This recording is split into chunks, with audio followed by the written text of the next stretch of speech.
Pancasila, beriman dan bertakwa pada Tuhan yang Esa, dan berakhlak mulia, berkebinekaan global, gotong royong mandiri, kreatif dan bernalar kritis, belajar Pancasila, beriman dan bertakwa pada Tuhan yang Esa. Assalamualaikum warahmatullahi wabarakatuh. Waalaikumsalam warahmatullahi wabarakatuh. Bu, gimana kabarnya hari ini? Ya, gimana kita ngajarin kulit kita? Saya ulang lagi. Bu, gimana kabarnya hari ini? Alhamdulillah luar biasa, tetap semangat, Allahu Akbar. Nah, kalau kita udah semangat, otomatis besok kulit-kulit kita juga kulit-kulit yang punya semangat. Seperti ya, semangatnya menyala-nyala, pokoknya menyala bosku kata zaman sekarang.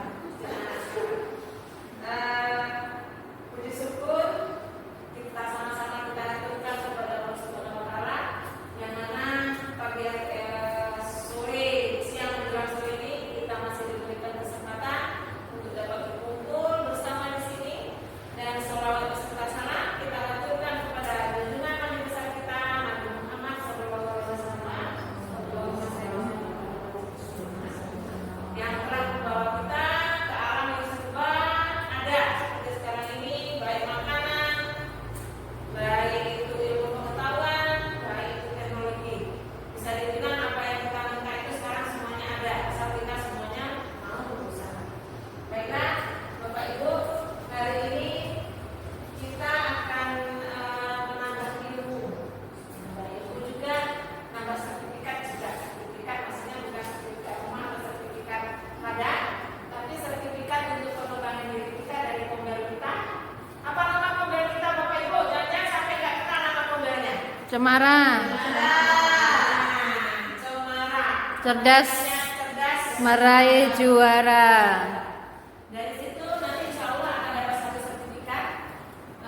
Dan pada hari ini pemateri kita adalah Bu Yenti Sumandi akan membagi ilmu dengan kita mengenai disiplin positif. Baiklah, untuk menghemat waktu, karena saya kalau ngomong udah susah jirik, kalau lama-lama kayak berhentinya. Mogok nanti, Bu. Saya persilakan kepada Ibu pemateri Bu Yenti Sumandi, dan waktu dan tempat saya persilakan.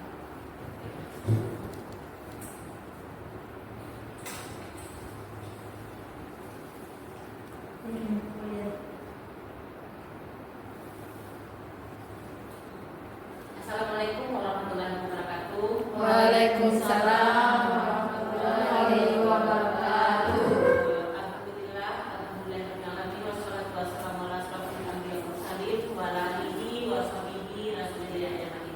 Pertama dan utama sekali, marilah kita hadirkan puji dan syukur kita kehadiran Allah Subhanahu wa taala, karena kita tempat di Allah kita bisa berkumpul pada sore hari ini dalam rangka penyampaian atau berbagi ilmu tentang budaya positif di sekolah. Dan tak lupa pula kita kirimkan salam dan salam kepada Nabi kita yang sehingga di Muhammad Sallallahu Alaihi Wasallam. Allahumma sholli ala Muhammad wa ala ali Muhammad. Baiklah Bapak Ibu semuanya yang saya hormati, yang pertama Bapak Kepala Sekolah Al-Ma'ilah ini, yang saya hormati Bapak Ibu Majelis Guru yang sempat hadir dan meluangkan waktunya sehingga dapat berkumpul di ruangan ini. Baiklah, pada kesempatan ini saya tidak memposisikan diri saya sebagai materi ya. Kita belajar bersama berbagi ilmu tentang pemahaman budaya positif di sekolah. Hal ini berhubungan dengan pendidikan yang sedang saya ikuti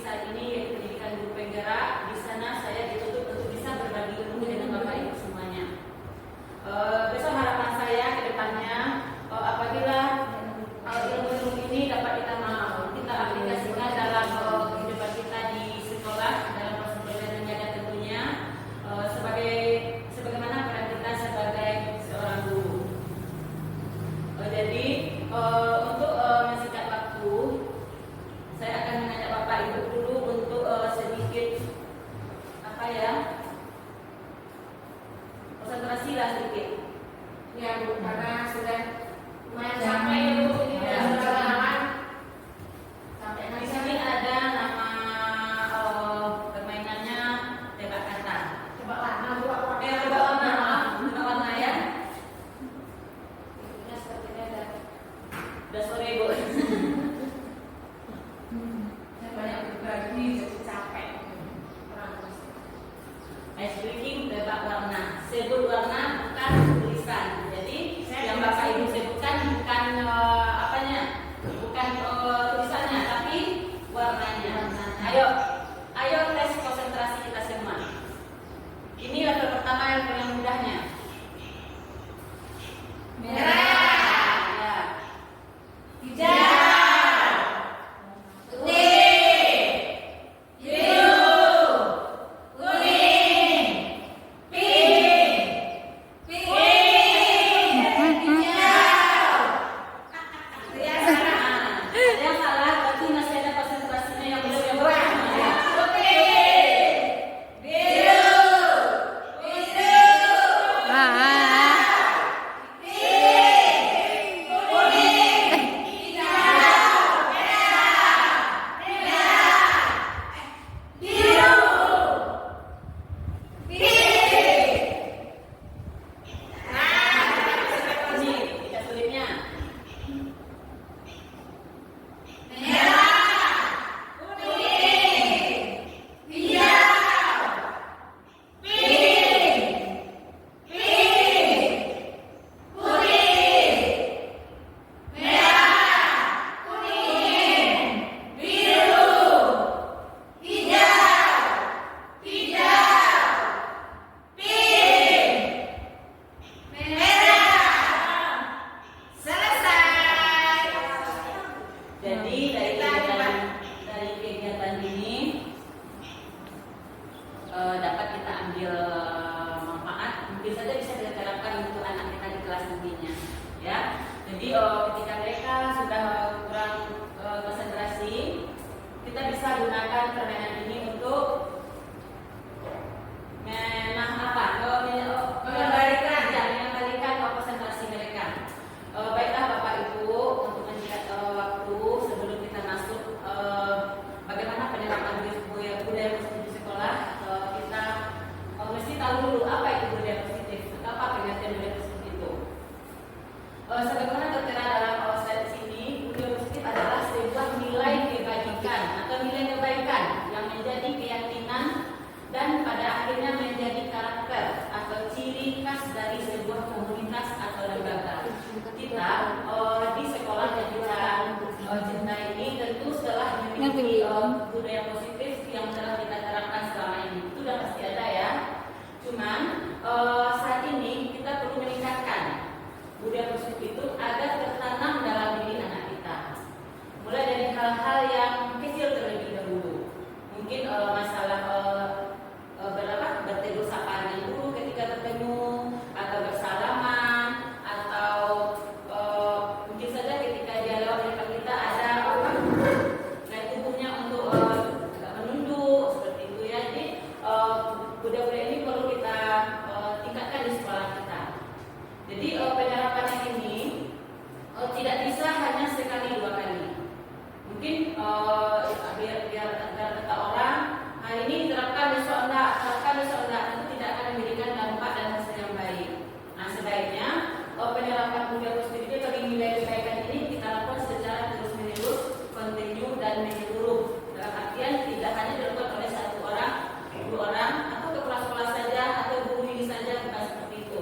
Jadi diharapkan penerapan ini, budaya positif ini dilakukan oleh seluruh kita warga sekolah, terutama kita sebagai pendidik. Jadi dalam proses pendidikan yang saya lakukan dalam beberapa bulan ini, saya diminta untuk menyampaikan hal-hal ini kepada kita semua, itu penyebaran ilmu. Jadi diharapkan dengan adanya kurikulum ini nanti bisa memberikan dampak yang positif juga. Selanjutnya, dalam penerapan konsep budaya positif ini ada beberapa hal yang harus kita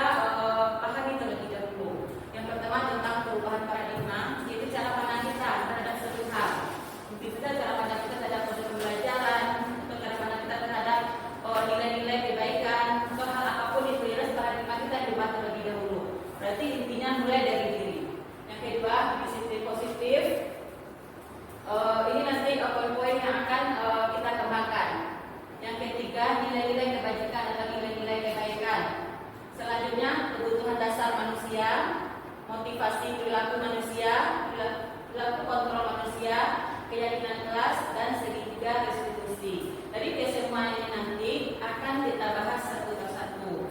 Nanti di sela-sela penyampaian dari saya, Bapak Ibu juga boleh bertanya nantinya jika ada satu hal yang ragu. Saya akan mencoba menjelaskan seperti apa yang saya pahami. Baiklah, kita bahas yang pertama itu tentang paradigma. Paradigma itu adalah cara pandang atau cara pikir kita. Di sini pembelajaran dengan paradigma baru, berarti pembelajaran dengan menggunakan pandangan yang baru. Sini pembelajaran dengan paradigma baru merupakan pembelajaran yang dirancang berdasarkan prinsip pembelajaran berdiferensiasi. Ini yang harus perlu kita garis bawahi, berdiferensiasi, sehingga peserta didik belajar sesuai kebutuhannya, berdasarkan tahapan perkembangannya dan sesuai teori psikologi modern untuk menentukan profil pelajar Pancasila. Sebagaimana dari tujuan kurikulum kita pada saat ini yaitu kurikulum merdeka, hal utama yang harus kita pahami adalah bagaimana kita memberikan siswa yang memiliki karakter profil pelajar Pancasila ini. Jadi kita harus merubah pandangan kita terlebih dahulu, memberikan pembelajaran tidak untuk satu orang, tidak untuk satu kemampuan anak. Sebagaimana kita tahu, kita memiliki anak-anak yang beragam di kelas. Betul kan Bapak Ibu? Ya. Banyak beragam. Beragam dari suku sudah jelas di dalam kita ini. Ada suku Jawa, ada suku Minang. Itu. Yang kedua, anak kita ini daya tangkapnya berbeda, tidak sama. Setiap anak pasti berbeda. Mungkin saja dia belajarnya itu bisa dengan cara yang sambil bermain. Atau ada juga anak kita yang belajar dengan menggunakan musik bisa belajar. Ada juga yang butuh waktu yang tenang, waktu yang diam. Kalau ada yang kiri kanan heboh dia nggak bisa belajar. Nah, jadi anak kita itu beragam. Jadi kita diminta untuk bisa menciptakan pembelajaran yang berdiferensiasi. Jadi pembelajaran itu sesuai dengan perkembangan anak, sesuai dengan kebutuhan anak. Kadang-kala kita sekarang ini karena sering tuntutan ya, yang dilihat itu bukan karakter anak yang ditanya oleh orang di atas, ditanya itu berapa nilainya, nilai tertingginya, itunya, bukan karakternya sekarang ya. Jadi itu yang perlu kita ubah, bahwa hal yang terpenting itu adalah karakter terlebih dahulu, yaitu sesuai untuk membuka profil pelajar Pancasila. Masih ingatkah Bapak Ibu semuanya tentang profil pelajar Pancasila ada apa saja? Beriman dan bertakwa Apa? pada Tuhan Yang Maha Esa. Kepada Tuhan Yang Maha Esa. apa lagi? Berpikir kritis. Kritis. Apa lagi? Kreatif. Apa lagi yang lain? Gotong royong. Mandiri. Ini dia. Profil pelajar Pancasila ada 6 elemen yang diharapkan oleh Mas Menteri kita ya. Mas Menteri yang ini tidak. Sekarang yang bukan ya. Mas Menteri yang menunjukkan. Dia ingin anak kita itu memiliki beriman dan bertakwa kepada Tuhan Yang Maha Esa dan berakhlak mulia. Berakhlak mulia di sini banyak sekali ya nilai-nilai kebaikan yang bisa kita terapkan pada anak kita. Mulai kejujuran, disiplin, kerjasama, semuanya itu bisa diterapkan di sana. Yang kedua, kreatif. Anak yang kreatif, anak yang bisa berimajinasi, sehingga bisa juga anak yang bernalar kritis. Terus mandiri, gotong royong, suka bekerja sama. Jadi poin-poin inilah yang menjadi patokan kita dalam pelaksanaan pembelajaran di sekolah. Sesuai dengan prinsip Ki Hajar Dewantara yang mengatakan bahwa pendidikan itu harus berpusat kepada anak. Selama ini saya pun tidak memungkiri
Jadi kalau dari kontrolnya bagaimana?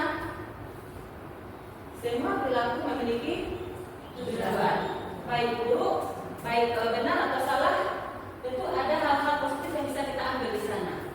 Nah, nanti di kelanjutan materi kita ada nanti namanya segitiga restitusi. Nah, di situ kita bisa memberikan apa-apa tentang kita di pemahaman sehingga dia bisa berpikir dari kesalahannya. Yang selanjutnya, orang lain bisa mengontrol saya. Yang di teori kontrolnya hanya Anda yang bisa mengontrol diri Anda. Kalau orang lain bisa mengontrol diri saya, apakah kita bisa diatur oleh orang lain? Tentu tidak. Nah, tidak. Jadi yang mengontrol kita itu adalah diri kita sendiri. Jadi begitu pun dengan anak kita nantinya yang mengontrol diri mereka adalah diri mereka sendiri. Yang sekarang menjadi hal pentingnya adalah bagaimana kita menciptakan anak itu memiliki kekuatan diri, memiliki penguatan pada dirinya, sehingga tertanam nilai-nilai yang sesuai dengan profil pelajar Pancasila tadi. Selanjutnya, pemaksaan ada pada saat dibutuhkan gagal. Di situ ada kolaborasi dan konsensus menciptakan pilihan-pilihan baru. Jadi nantinya diharapkan kita memberikan pilihan kepada anak kita, tidak memaksa. Jadi mereka yang pilih otomatis dengan senang hati mereka tentu akan melaksanakannya. Tapi kalau suatu paksaan, mereka akan muncul penolakan, akan berontak ya Bu, ya bisa berontak. Terus yang terakhir model berpikir menang kalah. Nah, kalau dulu menang kalah ada menang ada kalah, kalau sekarang enggak, model berpikir menang-menang. Nah, bagaimana kita memanfaatkan kesempatan itu untuk memperkuat diri kita. Walaupun di situ terjadi kesalahan, yang dari kesalahan itu kita bisa mengambil nilai-nilai kebajikan atau nilai yang baik. Karena kesalahan itu menjadi proses perbaikan. Nah, selanjutnya hal yang penting adalah bagaimana cara penerapan budaya positif itu. Kalau budaya kita tahu ada sesuatu yang terus menerus ya, membudaya terus menerus. Yang pertama dengan disiplin positif. Yang kedua dengan memahami motivasi perilaku manusia. Yang ketiga ada posisi kontrol. Di sini nanti ada 3 buah. Yang keempatnya keyakinan kelas atau sering kita sebut kesepakatan kelas ya. Kalau saya biasa mengatakannya di kelas kesepakatan kelas. Dan biasa saya buat di awal tahun ajaran baru. Nanti kalau di tengah-tengah pembelajaran ada yang mau direvisi, mau ditambah bisa. Itu yang terakhir segitiga restitusi. Nah, segitiga restitusi ini gunanya adalah ketika kita menghadapi masalah-masalah dengan kita. Ada di sini dianjurkan kita menggunakan segitiga restitusi mencari penyelesaian masalah. Selanjutnya hak yang kedua, yang pertama disiplin positif dan nilai-nilai kebajikan. Di sini Bapak Ibu bisa melihat ada demikian kemudian Dewan Taras jalan dengan pandangan Diane Bonsen. Ini dalam bukunya yang mengatakan dari pandangan ini keduanya ini tujuannya adalah untuk menjadi seseorang murid atau pengikut. Seorang harus paham betul alasan mengapa mereka mengikuti suatu aliran atau ajaran tertentu, sehingga motivasi yang terbangun adalah motivasi intrinsik bukan ekstensif. Nah, jadi itu. Jadi untuk sesuatu hal yang kita harapkan dari anak kita adalah kesadaran akan dirinya. Bukan dia melakukan sesuatu itu karena sesuatu, bukan seperti itu, tapi karena dia menganggap itu penting.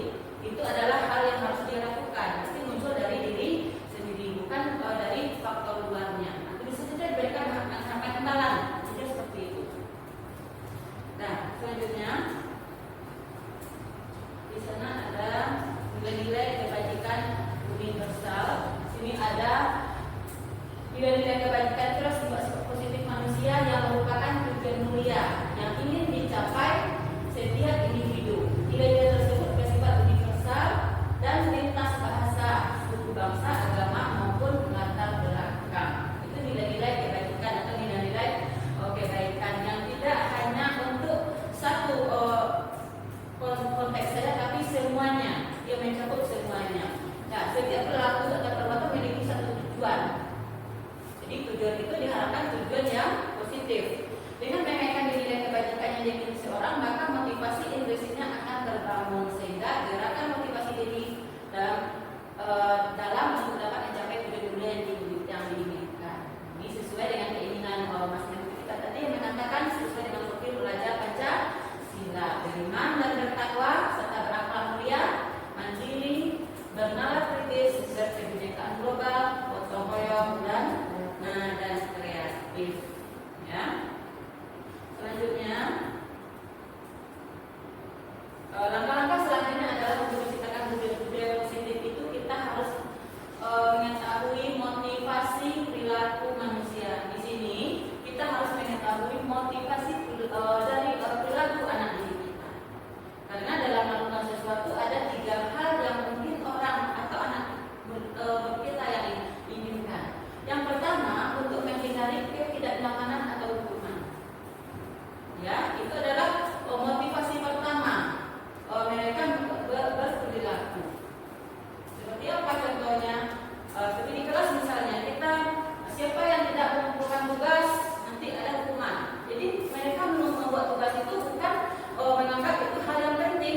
mereka inginkan dan menghargai diri sendiri dengan nilai-nilai yang mereka percaya. Nah, inilah perilaku manusia dalam memotivasi manusia dalam melakukan sesuatu. Jadi inilah yang perlu kita ciptakan, kita apakan pada anak ini. Selanjutnya, hal yang harus kita tahu juga dalam melakukan penerapan budaya positif di sekolah itu tentang hukuman, konsekuensi, dan restitusi. Ini sering dalam kehidupan kita di sekolah ya, ada yang namanya hukuman, ada konsekuensi, ada restitusi. Jadi dalam penerapan budaya positif, 3 hal ini harus kita pahami terlebih dahulu. Harus tahu kita bedanya terlebih dahulu. Yang pertama, hukuman. Hukuman itu bersifat tidak terencana atau tiba-tiba. Anak atau murid tidak tahu apa yang akan terjadi dan tidak dilibatkan. Contohnya, mungkin saja pas sedang upacara bendera, sedang satu baris gitu ya, anak-anak kita langsung tadi pagi lah kegiatan kita di ruang tadi pagi upacara agama tadi pagi. Apa kata Bapak Kepala Sekolah? Kalau kamu masih bersuara, masih heboh, masih itu di Bapak Timur di lapangan, itu bisa dikatakan kategori hukuman karena muncul secara tiba-tiba, tidak direncanakan terlebih dahulu. Jadi, kalau tidak ada dilibatkan di sini anak murid dalam memberikan komentar itu spontan muncul. Nah, ini yang sering terjadi terhadap kita di sekolah. Mungkin saya juga seperti itu. Tiba-tiba yang ada heboh atau yang bagaimana di kelas atau yang suka menenang temannya yang jahil, tiba-tiba kasih hukuman dari sampah lapangan apa ini itu. Itu seperti itu. Yang kedua, konsekuensi terencana atau sudah disepakati, sudah dibahas dan disetujui oleh murid dan guru. Umumnya bentuk-bentuk konsekuensi ini dibuat oleh pihak guru atau sekolah dan murid sudah mengetahui sebelumnya konsekuensi yang akan diterima bila ada pelanggaran. Ini contohnya di kelas saya sendiri ya, Bapak Ibu. Kemarin saya kan di sini baru hitungan mungkin dalam 2 bulan ya. Di bulan pertama kemarin seperti ini, Bu, pas hari Seninnya periksa buku Bu. Kalau bukunya kita tidak dipotong, ada hukumannya atau bayar denda 1 buku. Itu salah satu contoh konsekuensi ya. Tapi dia sudah tahu sendiri siapa ada. Nanti besoknya dia udah langsung mengumpulkan 1 buku. Ini kategori konsekuensi. Itu kesepakatan mereka dengan gurunya di kelas. Ya, bukan maunya guru sendiri atau maunya anak sendiri, tapi sudah ada kesepakatan antara mereka. Jadi mereka tahu sendiri kalau ini konsekuensinya, tahu sendiri dia. Terus yang ketiga, restitusi adalah proses menciptakan kondisi bagi murid untuk memperbaiki kesalahan mereka sehingga mereka lebih bisa kembali kepada kelompok mereka dengan karakter yang lebih kuat. Ini nanti akan kita bahas dalam segitiga restitusi namanya. Ini sudah melibatkan anak kita dan ini merupakan salah satu yang harus dianjurkan kita lakukan di sekolah. Selanjutnya, dalam penerapan budaya positif di sekolah itu kita juga harus mengetahui kebutuhan dasar manusia. Kita harus paham apa kebutuhan kita sebenarnya. Tapi kalau ini kan kebutuhan murid kita, kebutuhan dasar manusia adalah segala sesuatu yang kita dapatkan untuk mendapatkan apa yang kita inginkan. Seluruh tindakan yang kita lakukan memiliki tujuan tertentu dan semua usaha terbaik yang kita lakukan adalah dalam rangka agar kebutuhan dasar kita terpenuhi dengan baik. Nah, jadi di sini kita sebagai guru dituntut untuk mengetahui kebutuhan apa murid kita, siswa-siswa kita, itu ya. Nah, ini dia. Ada 5 kebutuhan dasar manusia. Jadi dengan 5 kebutuhan dasar ini kita bisa nantinya memahami karakter murid kita. Yang pertama, kebutuhan bertahan hidup. Yang kedua, kebutuhan kesenangan. Yang ketiga, kebebasan, kasih sayang dan rasa diterima, penguasaan. Jadi agar manusia itu memiliki suatu kenyamanan dalam kehidupan atau supaya semuanya itu berjalan dengan seimbang, maka kelima kebutuhan ini harus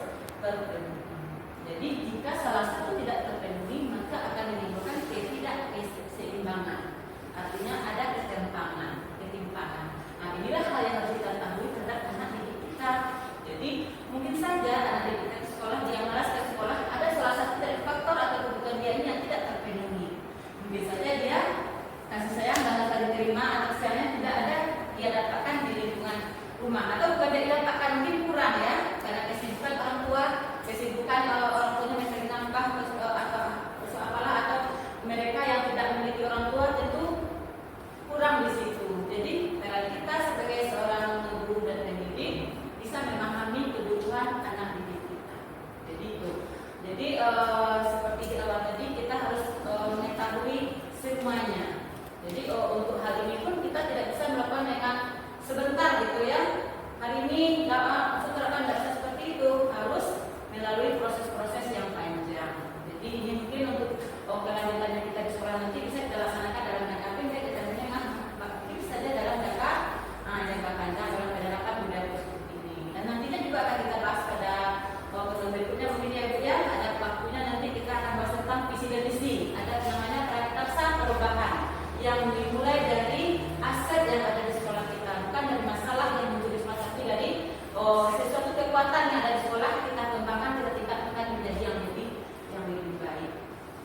Dan selanjutnya, langkah selanjutnya dalam menciptakan budaya positif di sekolah adalah membuat keyakinan kelas, atau disebut dengan kesepakatan kelas. Jadi untuk membuat ini ada beberapa hal yang harus kita pahami terlebih dahulu. Di sini ada beberapa 1, 2, 3, 4, 5, 6, 7 ada 7 poin yang menjadi patokan kita dalam membuat keyakinan kelas. Itu pembentukan kelas. Kelas boleh, untuk sekolah boleh juga ya. Bisa dua proses itu. Keyakinan kelas lagi bersifat abstrak daripada peraturan sekolah. Lebih jelas ya, lebih rinci dan konkret. Artinya di sini kalau kesepakatan sekolah itu berlaku untuk seluruh warga sekolah yang mungkin dalam rinciannya lebih luas lebih secara umum ya. Tapi kalau untuk kesepakatan kelas ini khusus untuk kelas kita di kelas kita, jadi lebih konkret, lebih jelas, terperinci. Masalah ini untuk ini seperti ini, lebih terperinci untuk keyakinan kelas. Yang kedua, keyakinan kelas berupa pernyataan universal itu yang menyeluruh. Selanjutnya, pernyataan keyakinan kelas senantiasa dibuat dalam bentuk positif atau hal-hal yang baik, yang itu tujuannya juga untuk kebaikan di kelas kita. Selanjutnya, keyakinan kelas hendaknya tidak terlalu banyak sehingga mudah diingat dan dipahami oleh semua warga kelas. Banyak dia, kita ambil poin-poin besar saja atau poin-poin penting-pentingnya saja yang kira-kira mana yang menjadi sering terjadi di sekolah kita. Ini keyakinan kelas ini bisa juga lebih bagusnya kita cetak ya Bapak Ibu ya, dicetak, ditempelkan sehingga anak kita bisa membaca dan mengetahuinya. Terus keyakinan kelas sebaiknya sesuatu yang dapat diterapkan di lingkungan tersebut. Jadi seperti ini, keyakinan kelas yang kita buat itu ya sesuai dengan kelas kita. Jangan keyakinan kelas ini kita buat, kita ambil atau kita coba keyakinan kelas di tempat lain, tentu tidak akan bisa kita terapkan di tempat kita. Jadi harus sesuai dengan kondisi kita, kondisi anak didik kita tentunya. Selanjutnya, semua warga kelas hendaknya ikut berkontribusi dalam pembuatan keyakinan kelas lewat kegiatan surat pendapat. Ini tadi yang melibatkan tadi, diskusi tadi, bermusyawarah tadi, mereka terlibat, mereka yang membuat, mereka sendiri yang memberikan sebab akibatnya, konsekuensinya dari apa yang telah dilanggar itu. Jadi sebenarnya kesepakatan kelas ini bukan untuk menciptakan hukuman, bukan seperti itu ya. Jadi kesepakatan keyakinan kelas ini kita buat untuk menghindari terjadinya pelanggaran-pelanggaran atau hal-hal yang tidak diinginkan. Selanjutnya, bersedia meninjau kembali keyakinan kelas dari waktu ke waktu. Nah, jadi kalau bisa keyakinan kelas yang kita buat atau kesepakatan kelas yang kita buat ini tidak itu ada dari tahun ke tahun, seperti itu. Ada revisi.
maju. Nah, Joget kita Bu. kita SDG sebentar Ibu, biar lebih semangat. biar Kumpul, lebih ya. kumpul di sana biar nampak. Sana. Kita kumpul nanti kita bikin es. Bu Yenti agak. Tidak usah pakai ini langsung apa. Langsung aja Bu. Marina. Nah, ini tadi Marina. Nah, menari ke bawah. Di atas. Ini menara. Menara seperti ini. Nah, teman namanya tentu ada namanya siapa? Marijo. Kalau Marijo seperti ini ya. Marijo. Marijo nari juga Bu. Ya, Marijo nanti juga. Ya. Jadi nanti kalau yang saya menggerakkan, Bapak Ibu mengikuti seperti yang jika saya gerakkan, langsung disebutkan seperti itu. Jadi kalau Marijo seperti ini. Nah, yuk kita mulai 1, 2, 3. Marina Menari di atas menara, di atas menara. Marina menari, Marijo menari di atas menara, di atas menara. Marijo menari. bisa berbalik ya. Berarti Ibu nggak ngomong ya? Cuma Ya, ini aja yang ngomong ibu semuanya sambil ya. mengikuti. Berarti saya. Ya. 1, 2, 3. Marijo menari di atas menara. Marina, Marijo menari menaras menara, di atas Marijo Marina menari.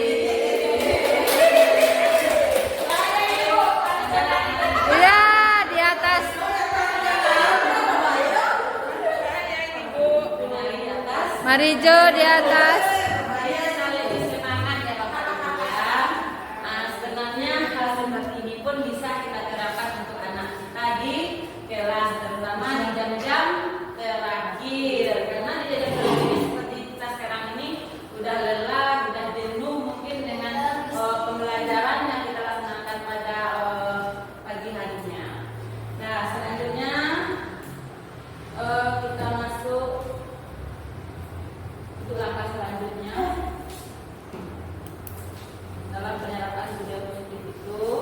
Nah, kita harus tahu juga apa perbedaan peraturan dan keyakinan. Gitu. Jadi ini bekal kita dalam menerapkan budaya positif. Apa peraturan biasanya terbit tanpa persetujuan pihak objek yang harus dilaksanakan.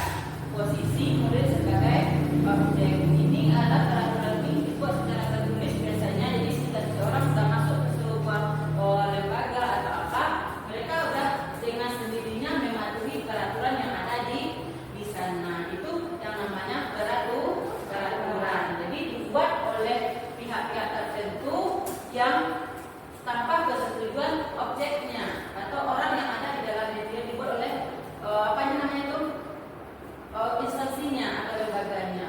Sementara keyakinan atau keyakinan jelas adalah persetujuan yang dibuat bersama antara guru dan murid. Selanjutnya akan ditaati bersama. Posisi murid bukan lagi sebagai objek melalui, tetapi sebagai subjek atau pelakunya. Jadi untuk penerapan budaya positif ini, konsep peraturan dan keyakinan sangat perlu juga kita ketahui. Karena dengan mengetahui ini kita bisa nanti menerapkannya dengan sempurna.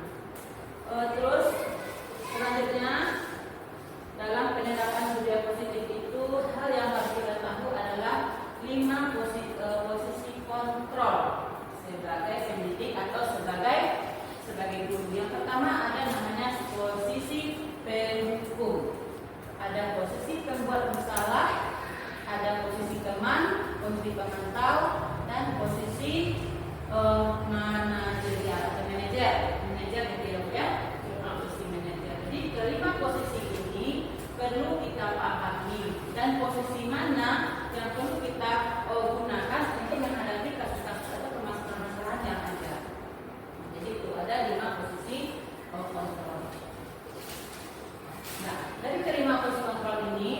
jelaskan dalam tabel ini. Di sini ada motivasinya.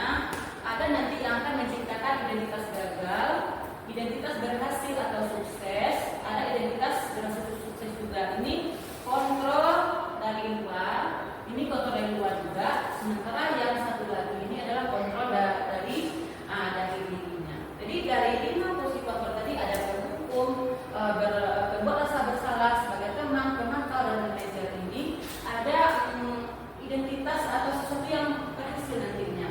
Di sini kalau kita menggunakan posisi kita sebagai penghukum atau pembuat rasa bersalah, ini berasal dari luar, maka yang akan muncul adalah identitas gagal, ya.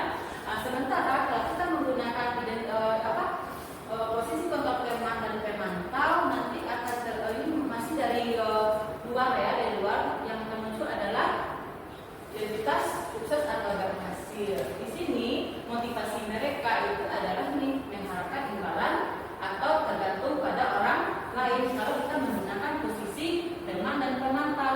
Nah, sementara posisi penghukum dan buat rasa bersalah dia hanya akan menghindari hukuman saja. Nah, sementara untuk posisi manajer, ini posisi yang sangat dianjurkan kita laksanakan, yaitu menghargai, akan menunjukkan motivasinya adalah menghargai diri sendiri, berarti memberikan penguatan pada dirinya. Ini dari semua posisi kontrol ini ada ketika guru berbuat, guru berkata, dan apa hasilnya. Nah, kaitannya dengan dunia kualitas ada murid berkata dampak pada murid. Nah, ini kalau kita menggunakan posisi penghukum ini seperti ini. Kita kepada anak itu tanpa basa-basi, setelah setiap dia melakukan kesalahan langsung beri hukuman tanpa tanya apa penyebabnya, kenapa dia berlaku seperti itu. Terus pokoknya jelas kasih hukuman dulu. Kamu salah, kamu terima hukuman. Nanti dia akan dampak pada murid akan mengulangi kesalahannya. Nah, sini ya, ini sering kata-katanya menghardi, menunjuk dan menyakiti. Itu kalau kamu tidak punya awas ya, rasakan. Dan sini lihat atau apa. Jadi itu kata-kata yang muncul. Tapi kalau kamu buat bersalah, ini sering dengan berceramah dan melakukan seharusnya begini, kecewa dengan apa yang kamu lakukan. Banyak perkataan yang mungkin bisa kita jadikan apa di situ sebagai pengontrolnya di situ. Jadi dari 5 posisi ini yang diharapkan apa? Kita terletak pada posisi manajer, mengajukan pertanyaan. Misalnya contohnya, apa yang kita yakini, apa yang bisa kamu kerjakan untuk memperbaiki masalahmu. Nah, jadi dari kata di sini saja tidak langsung ya kita yang untuk ini sanksinya ini apa tidak seperti itu. Jadi apa yang bisa kamu kerjakan untuk memperbaiki masalahmu. Jadi dia yang bersalah, dia sendiri yang mencari solusi sehingga muncullah kekuatan pada dirinya. Jadi ketika dia kembali ke teman-temannya, dia memiliki kekuatan diri. Saya kemarin sudah menerapkan di kelas tentang penerapan segitiga institusi itu sebagai manajer itu, memposisikan diri sebagai manajer itu bisa. Yang pertama kemarin masalah ini dia tidak menemukan tugasnya di kasus itu. Jadi dengan bertanya seperti itu, menanyakan kepada dia, kenapa seperti ini? Dia jawab, bagaimana tindakan seharusnya? Dia jelaskan, jadi apa yang akan kamu lakukan ke depan? Dia jawab, saya akan mengumpulkan tugas setiap melaksanakan saya ada tugas dari ibu. Buktinya sekarang memang dia kumpulkan. Nah, dia kumpulkan tugasnya. Jadi adalah sedikit perubahan lah. Yang jelas bagi saya sekarang ini saya tidak memandang melihat hasilnya yang besar-besar dari dahulu. Ada perubahan sedikit saja itu udah alhamdulillah. Di sedikit itu nanti bisa akan memberikan dampak yang lebih besar. Jadi dari kelima posisi kontrol ini, jadi yang penting yang utama itu kita dianjurkan sebagai posisi manajer. Kemarin kami juga sudah melakukan elaborasi konsep ya Bu ya. Konsep kemarin di sana. Karena tidak semua masalah itu bisa diselesaikan dengan hal seperti ini ya, karena ada kasusnya yang berat. Kita bisa mengambil posisi satu langkah di bawahnya ya Bu, posisi pemantau ya. Hanya satu di bawahnya posisi pemantau, karena posisi pemantau ini nanti juga akan menjadi identitas berhasil sukses juga akan muncul. Jadi seperti itu. Nah, selanjutnya dari kelima motivasi 5 fungsi kontrol ini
anak. Contohnya dalam masalah mengumpulkan tugas, kenapa kamu tidak mengumpul? Apa alasannya?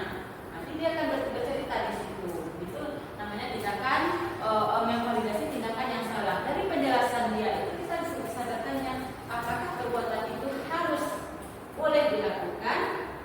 Tentu jawabannya akan muncul dari dia juga, tidak Bu. Jadi kalau tidak boleh, apa yang dilanggar di situ? Kembali lagi ke kesepakatan kelas kita ini tadi. Tapi kalau kita tidak membuat kesepakatan atau keyakinan kelas dari awal, tentunya segitiga resistance ini tidak bisa kita laksanakan di kelas kita. Jadi patokannya tetap harus ada keyakinan kelas atau kesepakatan kelas. Karena nanti kita akan menanyakan keyakinan kelas apa yang telah kita sepakati di awal dan apa yang telah dilanggarnya. Jadi itu ya syaratnya juga tergantung situasinya. Tapi kalau kita tidak belum diciptakan, ya nggak bisa menggunakan ini. Apa alasan kita nanti? Jadi gitu. Terus apakah kamu ingin menjadi orang yang seperti apa? Nanti kita akan bertanya. Kali dia akan jawab sendiri. Jadi kalau kita sudah menanyakan keyakinan, nanti akan muncul suatu penyelesaian dari masalahnya. Nah seperti yang saya lakukan di kelas itu. Jadi apa yang akan kamu lakukan sekarang? Saya akan membuat semua tugas yang ibu berikan Bu. Yang semua ibu guru berikan, bukan dari ibu saja ya, tapi semua guru ya Bu. Saya akan membuatnya Bu. Begitu. Muncullah penasaran itu dari mulut mereka. Tapi ya Bapak Ibu, satu hal yang harus kita ketahui dalam penerapan segitiga restitusi ini tidak bisa mungkin hanya sekali dua kali saja ya. Nah, jadi diharapkan kita melaksanakan ini secara kontinu, secara berkelanjutan, secara terus menerus gitu ya. Jadi penerapan studi ini juga tidak bisa dilakukan hanya sebelah-sebelah saja. Makanya kita perlu pemahaman bersama. Makanya di sini saya ada kesempatan untuk menjadi berbagi ilmu dengan Bapak Ibu semuanya. Jadi jika ada kesalahan mungkin ya dari penyampaian juga boleh diberi masukan. Karena kita semua sama-sama belajar ya, tidak memberi materi atau tidak memberi pengajaran, tapi kita sama-sama belajar. Kita juga bisa saling berbagi dari hal-hal apapun gitu. Mungkin untuk kesempatan kali ini dalam penyampaian materi saya, jika ada kesalahan atau kekurangan saya mohon maaf. Nanti di sesi terakhir ada kegiatan tanya jawab Ibu. Mungkin ada di antara Bapak Ibu yang ingin bertanya atau memberikan masukan, atau nanti bisa juga itu jika ada dari penyampaian tadi yang keliru, kita kan sama-sama belajar. Nah ada yang bukan dulu mungkin salah mungkin juga boleh. Ya saya terima masukannya. Jadi untuk sesi pertama ini saya akhiri. Assalamualaikum warahmatullahi wabarakatuh. Apabila tepat saya berikan kepada moderator. Waalaikumsalam warahmatullahi wabarakatuh. Adalah kita ucapkan sama-sama terima kasih kepada Bu Yenti yang sudah mau berbagi ilmunya, yang pastinya itu akan bermanfaat sekali untuk kita sebagai guru. Sebelumnya kita berikan aplaus untuk Bu Yenti.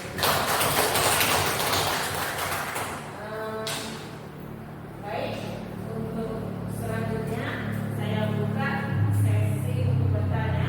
Untuk sesi pertama saya buka untuk bertanya.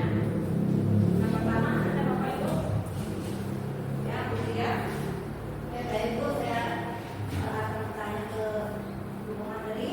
Dari 5 posisi kontrol apa yang seharusnya yang atau boleh kita gunakan?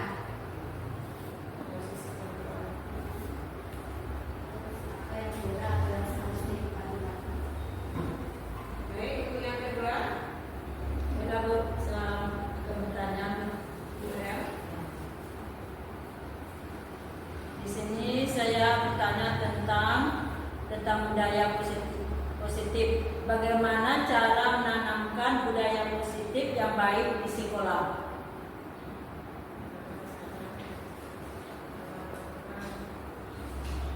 Budaya positif yang baik di sekolah. Nah, yang ketiga, satu lagi Bu, Bu Laili. Iya Bu, dalam penerapan budaya positif di sekolah tadi, siapa yang mempunyai peran penting Bu dalam penerapan budaya positif?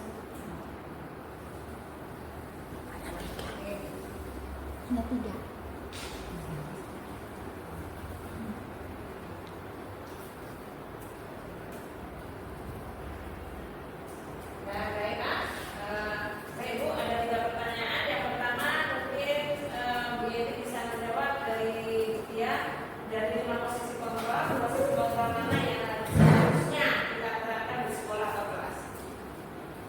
Baiklah, ya, saya akan juga menjelaskan sesuai pemahaman saya ya. Jadi jika ada yang keliru bisa ditambahkan oleh Bapak yang lainnya. Dan tadi dari penjelasan saya tadi kan ada 5 posisi kontrol yang dimiliki oleh manusia, jadi kita sebagai pendidik ya. Di sini berdasarkan apa yang saya pelajari, posisi kontrol yang diutamakan diharuskan kita miliki adalah posisi kontrol yang kelima atau manajer. Ini tujuannya adalah untuk menciptakan identitas sukses atau berhasil. Jadi dari posisi kontrol yang lima ini, yang manajer kita istilah yang nomor 5 ini diharapkan kita bisa membentuk atau menanamkan kekuatan diri pada anak kita sehingga muncul motivasi yang datangnya dari diri mereka. Gitu Bu. Kira-kira Bu? Atau mungkin ada Bapak Ibu menambahkan? Ada Bapak Ibu menambahkan? Kalau nggak ada, kita lanjut ke pertanyaan yang kedua. Pertanyaan yang kedua, bagaimana cara menanamkan budaya positif di kelas? Ini dari bukunya ya. Dalam menanamkan budaya positif di sekolah ini, yang pertama itu kita harus punya bekal terlebih dahulu, memiliki pemahaman, penjelasan. Seperti yang saya sampaikan tadi, ada beberapa hal yang harus kita ketahui terlebih dahulu. Mana tentang kebutuhan anak, tentang motivasi perilaku, tentang hal-hal yang memang penting kita ketahui terlebih dahulu. Jadi kita harus tahu itu dulu. Yang pertama kita yang kita perlu apa itu ini paradigma, cara pandang kita. Jadi bagaimana cara pandang kita ini berubah dari yang dulu ke sekarang. Jadi dalam perubahan pandang ini kan banyak hal yang bisa kita lakukan. Jadi mulai dari diri kita ya, budaya positif sekolah misalnya kan budaya bersalaman, budaya apa itu yang lain itu salah sekarang masuk kelas, anak normal saja. Itu mungkin mulai dari diri kita dulu. Jadi kalau kita masuk kelas kita bersalaman dulu, ada pembicaraan salam terlebih dahulu. Jadi mereka juga terbiasa seperti itu. Jadi kita menerapkan itu tidak bisa langsung ya Bu, harus secara kontinu terus menerus. Jadi kalau tidak terus menerus itu tidak akan memberikan dampak yang tidak akan menjadi budaya dia nanti dirinya. Kalau kita laksanakan secara terus menerus. Bu, mana buat berapa? Yang terakhir dari Bu Leli, siapa yang punya peran penting dalam penerapan budaya positif di sekolah? Kalau di sekolah tentunya yang punya peran penting tentunya kita sebagai pendidik. Ya, satu hal yang kita harus bawahi ya Bu, tidak bisa dilakukan oleh satu orang guru saja atau di kelas-kelas saja. Jadi dilakukan secara bersama-sama berkolaborasi. Jadi mungkin kalau kita lakukan hanya kita saja, ini sama ibu ini bisa apa seperti itu Bu. Ini kan nggak membudaya jadinya. Jadi itu kan timpangan. Jadi harus seluruhnya. Jadi sebelum kita menerapkan budaya ini, harusnya kita berbeda ya. Adalah musyawarah kita dengan semua pihak sekolah, dengan kepala sekolah, dengan apalagi dengan guru-gurunya, atau mungkin saja kita apakah dengan wali murid Bu dalam rapat Kerjasama. dalam rapat wali murid mungkin kita sampaikan ini budaya kita di sekolah, ini hal-hal yang kita lakukan di sekolah. Jadi dengan penyampaian seperti itu semua pihak-pihak tahu dan murid pun juga tahu. Jadi pelaksanaan itu bisa dilaksanakan secara terus menerus dan menyeluruh. Seperti itu Bu Leli. Bagaimana Bu? Bu? Ya, dari kita ini apa ada pertanyaan tambahan Bapak Ibu? Dan bisa memberikan ke yang masuk.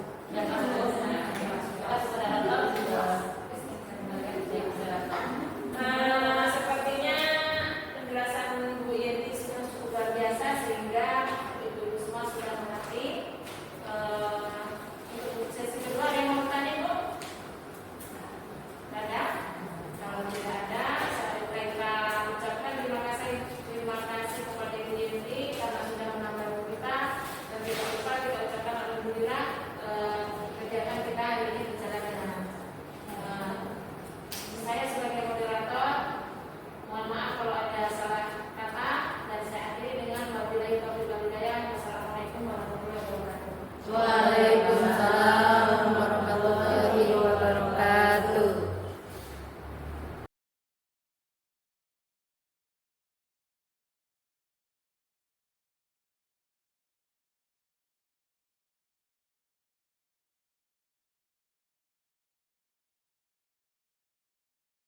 Apa?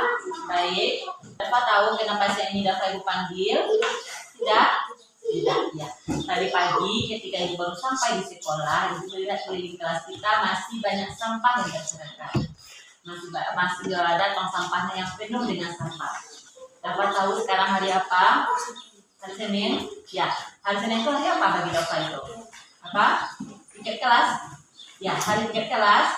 Ya. Saya sekarang mau tanya, apakah tadi pagi Dafa sudah tiket? Belum? Ya? Ya. Dan Dafa baru membuang sampah ketika ibu suruh tadi kan? Ya. Sekarang dari laporan teman-teman Dafa sering tidak tiket kelas. Apakah betul itu nak? Ya, betul sering tidak tiket kelas. Ya. Sekarang bertanya, kenapa Dafa sering tidak tiket kelas? Apa alasannya? Sampai kenapa? Sampai main, jadi senang main daripada tiket. Ya. Ya. Jadi menurut Dafa sekarang, apakah kita boleh seperti itu? Teman bekerja kita tidak, apakah boleh seperti itu? Tidak.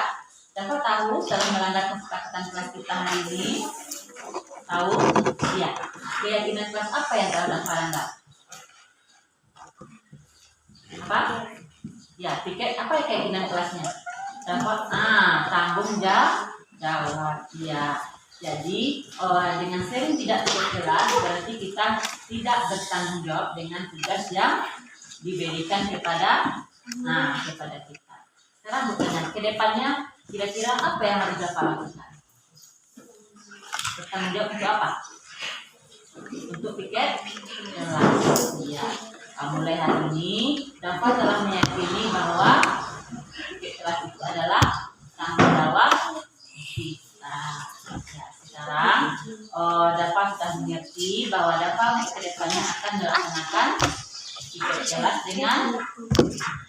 dengan baik dan bertanggung jawab. Sekarang Dafa boleh istirahat dulu ya. Silakan.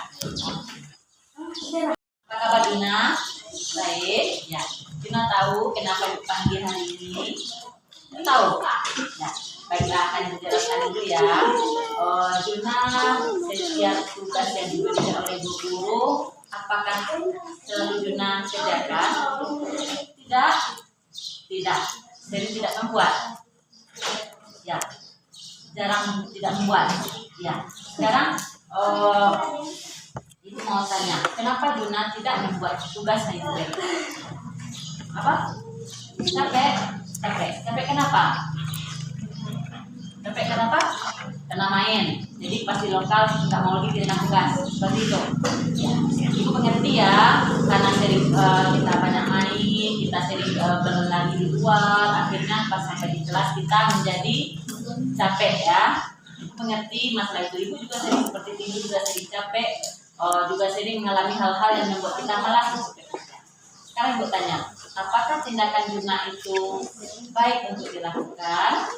Tidak. Tahu kenapa? Duna tahu kenapa? Kenapa tidak baik? Apa akibatnya kalau kita sering tidak membuat tugas? Tidak mendapat apa? Tidak mendapat nilai. Kalau kita tidak mendapat nilai, ujung-ujungnya bagaimana kira-kira? Tidak naik kelas. Lalu kalau Duna sudah tahu Duna tidak membuat tugas, bisa tidak naik kelas, lalu apa yang akan kira-kira Duna lakukan ke depannya? Apa kira-kira yang dilakukan? Berubah apa? Berubah bagaimana? Berubah untuk melaksanakan atau mengerjakan tugas yang diberikan oleh guru. Jadi Duna tahu dengan apa konsekuensi dari tidak mengerjakan tugas bisa tidak naik kelas. Jadi yang Duna akan lakukan bagaimana tadi? Akan mengerjakan tugas dengan baik. Duna sudah meyakini itu, sudah mau berubah, sudah. Kira-kira kapan Dina mau mulai berubah? Mulai dari sekarang. Jadi mulai dari sekarang, setiap tugas yang diberikan harus dilakukan. Harus dikerja. Nah, diselesaikan. Baiklah Dina, mungkin untuk hari ini segmen diskusi kita lanjutkan besok ya. Nah, silakan Dina istirahat.